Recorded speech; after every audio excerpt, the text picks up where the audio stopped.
कश्मीर उज़्मा के social media platform के लिए मैं मोहम्मद तस्कीन आपकी खिदमत में हाजिर हूँ। हम इस वक्त बानहाल से आपसे मुखातिब हैं।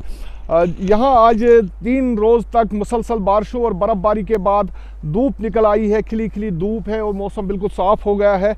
लेकिन जो जम्मू श्रीनगर नेशनल हाईवे है वो ट्रैफिक के लिए आज दूसरे रोज़ भी बंद है। अब इस वक्त करीबन 38 घंटों से ज़्यादा का वक्त हुआ है और ट्रैफिक अभी भी बंद है, क्योंकि शाहरा जो रामबद और बानहाल के दरमियान का जो ये स्ट्रेच है इसमें मुतअद्दिद मुकामात पर पस्सियाँ और पत्थर गिर आए हैं, जिसमें डलवास है, उसके बाद करोल है, पीड़ा है।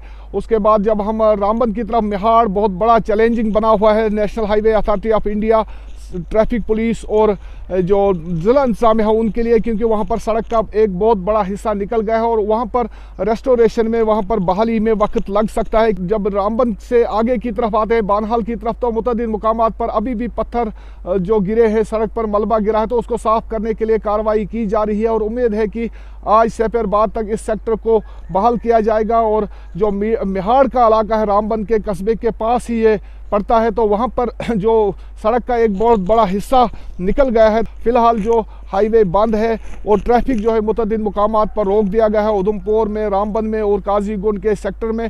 तो उम्मीद है कि आज शाम तक इस ट्रैफिक को बहाल करने की हर मुमकिन कोशिश की जाएगी। इस दौरान एक बड़ी खबर ये आ रही है कि पीड़ा के टनल के बाहर सड़क का एक बहुत बड़ा हिस्सा जो है वो धंस गया है टनल ट्यूब के बिल्कुल बाहर, जिसकी वजह से एक टनल से ट्रैफिक की नकलो हरकत जो है वो रोक दी गई है, क्योंकि बहुत बड़ा पोर्शन है वहाँ पर जो वहाँ पर धंस गया है टनल का। शदीद बारिशों की वजह से पूरी तरह से वो निकल गई है वहाँ पर ज़मीन। तो उम्मीद है कि उस पर भी जो ट्रैफिक हुक्काम होंगे और जो national highway authority of India होगी, तो उसके लिए भी वो हिकमत अमली तय करेंगे। रामबन और बानहाल के दरमियान शाहरा अभी भी मुसलसल बंद है और उम्मीद है कि आज शाम तक इस पर ट्रैफिक की नकलो हरकत को बहाल किया जाएगा।